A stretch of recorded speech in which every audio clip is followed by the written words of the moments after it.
الحمد للہ وکفا وسلام علی عبادہ الذین اصطفیٰ اما بعد فاعوذ باللہ من الشیطان الرجیم بسم اللہ الرحمن الرحیم قال اللہ تعالی فی کلامہ المجید بسم اللہ الرحمن الرحیم وما آتاکم الرسول فخذوہ وما نہاکم عنہ فانتہوا۔ دوستو، مختلف مواقع سے ایسی باتیں سامنے آتی رہتی ہیں جن پہ کچھ وضاحتی تشریحی گفتگو ہونی چاہیے۔ رسول پاک صلی اللہ تعالیٰ علیہ وسلم کو اللہ پاک نے آخری رسول بنا کر مبعوث کیا، اور ہم مسلمانوں کے لیے ہر طرح کی کامیابی کی بنیاد یہ ہے کہ ہم رسول پاک صلی اللہ تعالیٰ علیہ وسلم کی پیروی کریں، آپ کے حکموں کے مطابق زندگی بسر کریں، اور زندگی کے ہر معاملے میں اللہ کے نبی صلی اللہ تعالیٰ علیہ وسلم کے طریقے کو ڈھونڈیں، آپ صلی اللہ تعالیٰ علیہ وسلم کی سنت کو تلاش کریں اور اس سنت کے مطابق زندگی بسر کر کے دنیا اور آخرت کی کامیابی حاصل کر لیں۔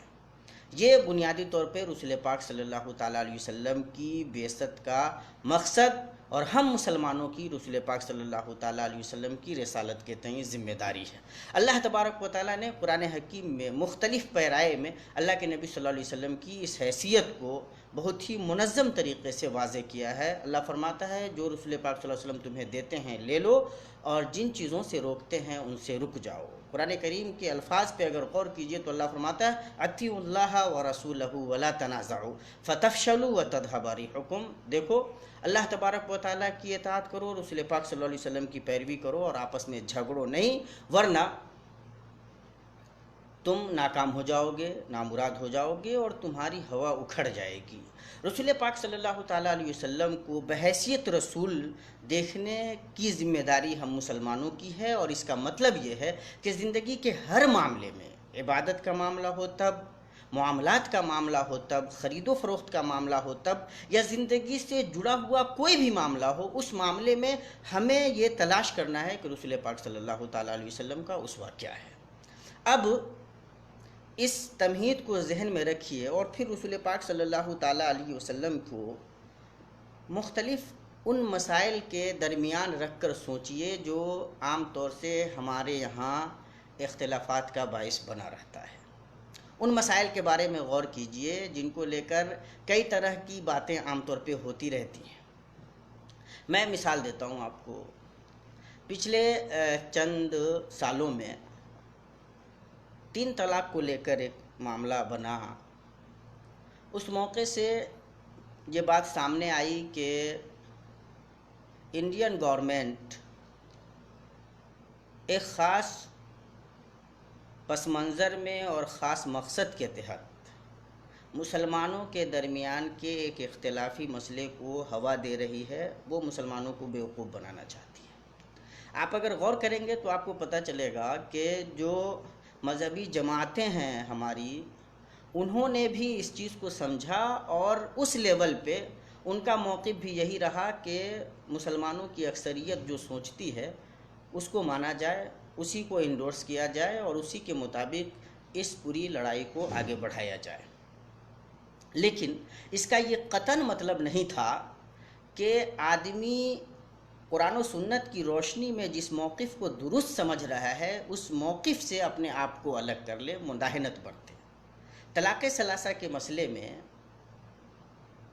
ایک بڑی تعداد مسلمانوں کی ایسی بھی رہی ہے جو یہ سوچتی رہی ہے کہ ایک مجلس کی 3 طلاق 3 نہ ہو کر کے ایک واقع ہوتی ہے۔ یہی رسول پاک صلی اللہ تعالیٰ علیہ وسلم کے زمانے میں، حضرت ابوبکر صدیق رضی اللہ تعالیٰ عنہ کے زمانے میں، اور حضرت عمر رضی اللہ تعالیٰ عنہ کے شروعاتی 2 سالوں میں رائج رہا ہے۔ یہ بہت واضح مسلم شریف کی روایت ہے، اور علامہ ابن تیمیہ رحمۃ اللہ علیہ، ابن قیم رحمۃ اللہ علیہ، اور وہ تمام کے تمام لوگ جو ان کے پیٹرن پر سوچتے ہیں، ان کا یہ موقف رہا ہے۔ اس موقف کو قرآن و سنت کی روشنی میں جب پیش کیا جاتا ہے، یا جب یہ باتیں سامنے لائی جاتی ہیں تو ایک طبقہ عام طور پہ یہ کہتا ہوا نظر آتا ہے کہ بھائی آپ مسلمانوں کے درمیان تفرقہ کر رہے ہیں، آپ مسلمانوں کے اتحاد کو ٹھیس پہنچا رہے ہیں،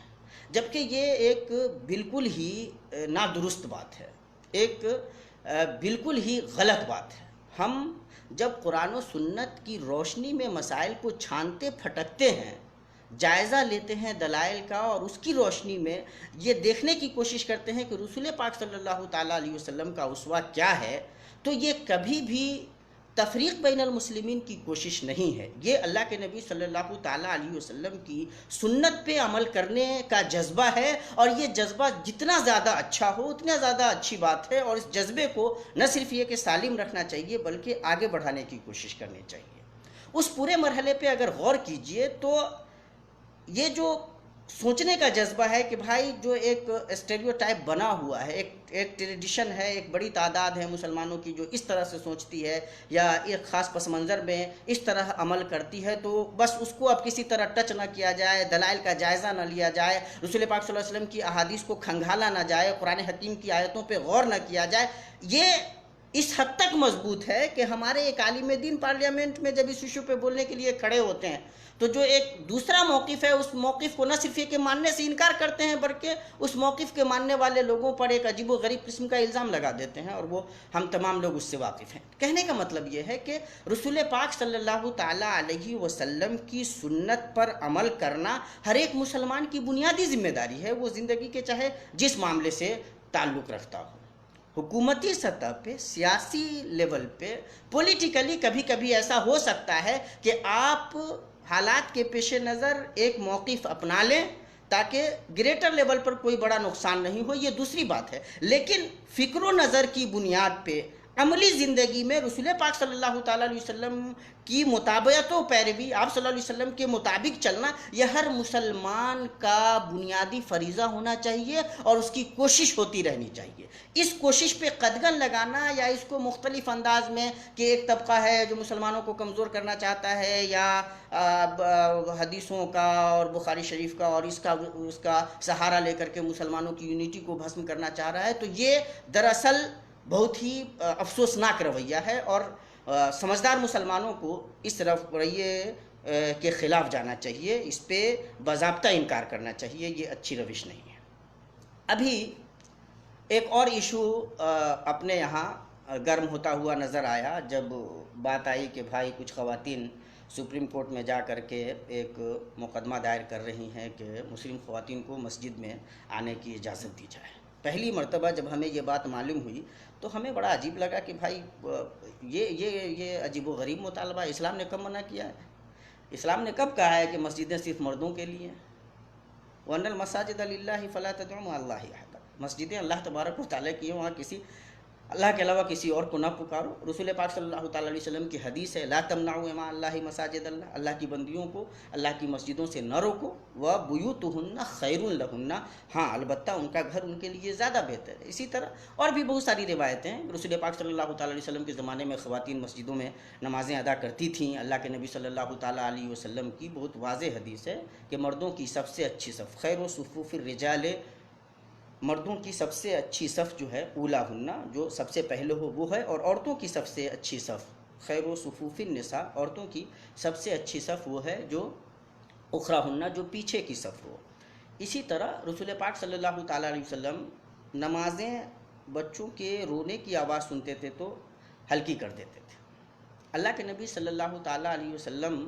کے زمانے میں خواتین نماز کے لیے آتی تھیں، عشاء میں آتی تھیں، فجر میں آتی تھیں، اور ایک دوسرے کے چادر کو اوڑھ کر کے آتی تھیں، جن کے پاس کم ہوتا تھا تو وہ ایک دوسرے سے مدد لیتی تھیں اور یوں مسجد میں آتی تھیں۔ اللہ کے نبی صلی اللہ تعالیٰ علیہ وسلم کے زمانے میں باضابطہ تعامل رہا۔ یہ بھی سچ ہے کہ مسجد میں نہ آ کر کے اگر خواتین اپنے گھروں میں نماز ادا کرتی ہیں تو یہ اچھی بات ہے، لیکن اسلام نے عورت کا یہ حق رکھا ہے کہ اگر وہ مسجد میں آ کر نماز ادا کرنا چاہیں تو کر سکتی ہیں۔ حضرت عمر رضی اللہ تعالیٰ عنہ کو یہ بات اچھی نہیں لگتی تھی کہ ان کی بیوی جا کر مسجد میں نماز ادا کرے، لیکن ان کی اہلیہ مسجد میں جا کر نماز ادا کرتی تھی۔ ان کی اہلیہ سے کہا گیا کہ بھائی حضرت عمر رضی اللہ تعالیٰ عنہ کو یہ چیز پسند نہیں ہے، اس کے باوجود آپ مسجد میں آ کر نماز ادا کرتی ہیں۔ تو ان کی اہلیہ نے کہا کہ اگر ایسی بات ہے تو ہمیں منع کر دیں،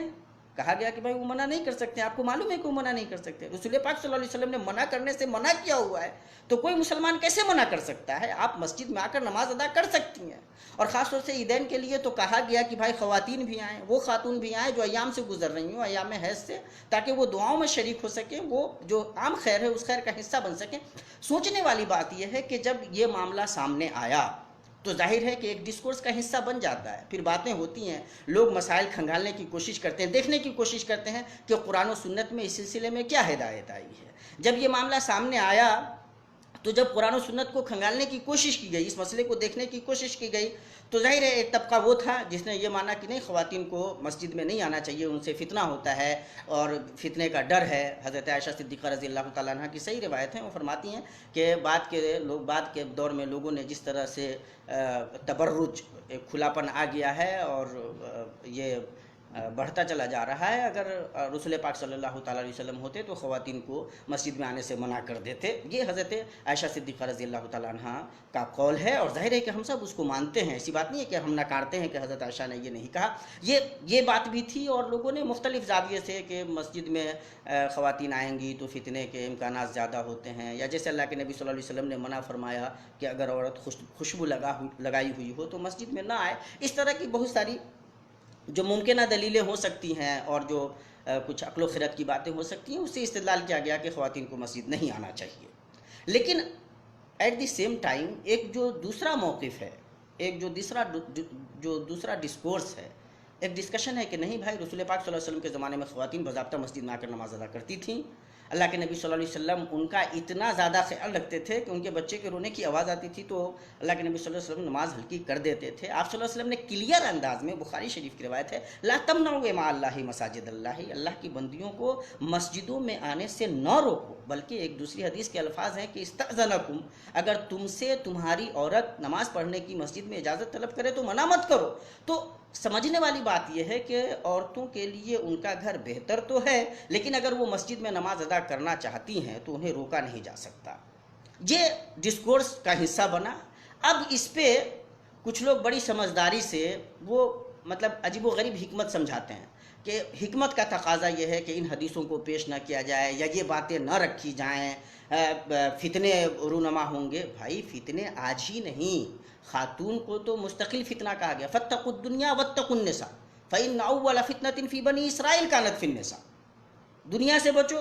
عورت سے بچو, اس لیے کہ سب سے بڑا پہلا فتنہ جو بنی اسرائیل میں تھا عورتوں سے متعلق تھا. عورت اپنے آپ میں فتنے کا ذریعہ ہو سکتی ہے, وہ معاملہ معلوم ہے, لیکن اس کے باوجود جب رسول پاک صلی اللہ تعالیٰ علیہ وسلم فرما رہے ہیں کہ عورتوں کو مسجد جانے سے منع مت کرو, اس کا مطلب تو یہ ضرور ہے نا کہ مسجد میں جا کر نماز پڑھنا ان کے لیے صحیح ہے,